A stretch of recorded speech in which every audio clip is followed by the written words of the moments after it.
শিক্ষার্থীদের জন্য যারা কাজ করতে চায় শিক্ষার্থীরা নিজেরাই বেছে নিয়েছে তাদেরকে। আমাদের তো আসলে এখানে ওই অধিকারগুলি আপনার কথা হবে, তাই না? এবং সেই জায়গা থেকে আমার মনে হয়েছে যে আমি এই প্যানেলে যদি যাই তাহলে আমরা অনেক বেশি করে কাজ করতে পারবো। কারণ স্বতন্ত্র সৎ কিন্তু আমরা দেখেছি যারা অনেক বেশি সৎ, কিন্তু শুধুমাত্র স্বতন্ত্রতার কারণে তারা নিজ এলাকায় কিন্তু প্রকৃত নিতে পারছে না, তারা তাদের এলাকাগুলো অবহেলিত থেকে যাচ্ছে।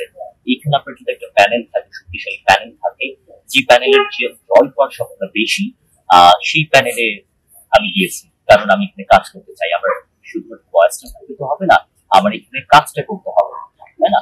আমাকে জয় করে নিয়ে আসবে, কিন্তু আমি শুধুমাত্র কথা বলবো কথা বলবো কথা বলবো এগুলো করতে হবে না, আপনি কাজটি করতে হবে। যে প্যানেল আমাকে কাজ করার জন্য অনেক অনেক বেশি করে হেল্প করবে এবং তাদের সাথে মিলেমিশে কাজ করতে পারবো, আমি তাদের সাথে গেছি। এবং সেটা আপনারা ফলাফল যে আমি অবশ্যই আমি কোনো ভুল সিদ্ধান্ত নিইনি।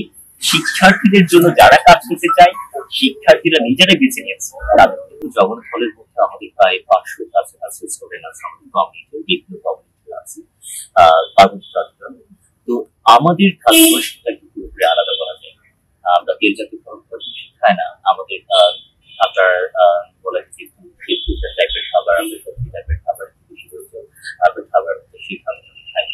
এখন রীতিমতো আমাদের যেগুলো সার্ভাইভ করতে হয়, যে বাঙালি আছে জিনিসটা বাঙালি খাবার দাবার, আমার মনে হয় সেখানে যে 500 স্টুডেন্ট আছে তাই, এবং বিভিন্ন হলে নারী শিক্ষার্থী আছে আমাদের কমিউনিটি, আমাদের জন্য একটা অবশ্যই আমাদের কমিউনিটির সাথে যাই এমন একটা ক্যাম্পেইন আমাদের করা হচ্ছে। প্রথম কথা সেটা। দ্বিতীয় কথা হচ্ছে আমাদের যারা একটু পিছিয়ে পড়া যারা আছে তাদের জন্য আপনার স্কলারশিপের ব্যবস্থা করা আছে। আমি যতটুকু জানি হল থেকে, কিন্তু সেটার মান নির্ধারণ করা হয়েছে আপনার সিজি। এখন আমাদের কমিউনিটিতে যারা আসে আমাদের মাতৃভাষা কিন্তু আলাদা, এবং সেই জায়গা থেকে বাংলা ভালো বলতে না পারাটাই স্বাভাবিক, ভালো বাংলা বলতে পারাটাই অস্বাভাবিক।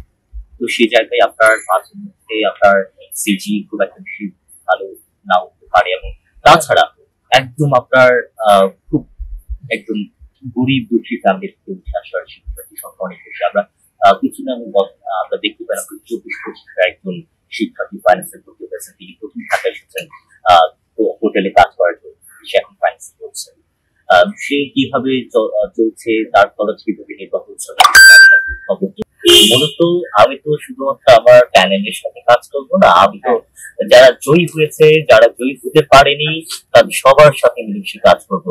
আমি মনে করি যে ব্যক্তি, যে আপনার যে প্রার্থী অন্তত একটা ভোট পেয়েছে, নিজের ভোট ব্যতীত আরেকটা ভোট পেয়েছে, তার একটা ম্যান্ডেট আছে, তাকে আরেকজন আস্থা রেখেছে, তো তার থেকে পরামর্শ নেয়া এটা আমার দায়িত্ব, এটা আমার কর্তব্য। আমি শেষ পর্যন্ত আমি যারা আছে সবার সাথে, শিক্ষার্থী থেকে সবার সাথে মিলেমিশে কাজ করতে চাই। আমাদের রাজনীতিবিদের একটা সমস্যা আছে, সেই সমস্যা যে আপনার রাজনীতিবিদরা মনে করে এপারের মানুষ আর জনগণকে ভাবে তারা ওপারের মানুষ, মাঝখানে বিরাট একটা নদী, একটা বিরাট একটা ফারাক আছে।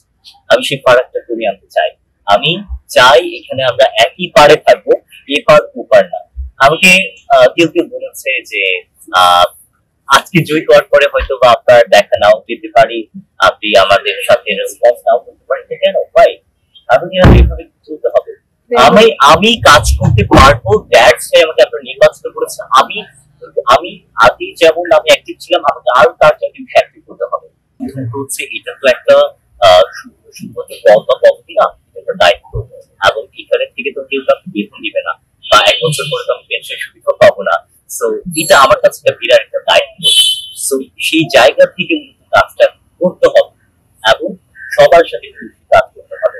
অহংকার আনা যাবে না, আপনার দিমাগটা বাড়ানো যাবে না। এই যে আপনার 10টা কপি 1টা কল করা, এই জিনিসটা করা যাবে না। আপনার যতটুকু পারি প্রয়োজনীয় প্রত্যেকটা কল রেসপন্স করতে হবে এবং নিজেকে অ্যাভেলেবল করতে হবে, যাতে একজন অভিযোগ দিতে যাচ্ছে, সে অভিযোগ বলতে একদম শুধুমাত্র আপনার রেকর্ড করতে যাচ্ছে, সে যাতে ইজিলি আমাকে রেসপন্স করতে পারে, আমি যাতে রেসপন্স করতে পারি, সে আমার কাছে যাতে পৌঁছাতে পারি, সেই ব্রিজটা তৈরি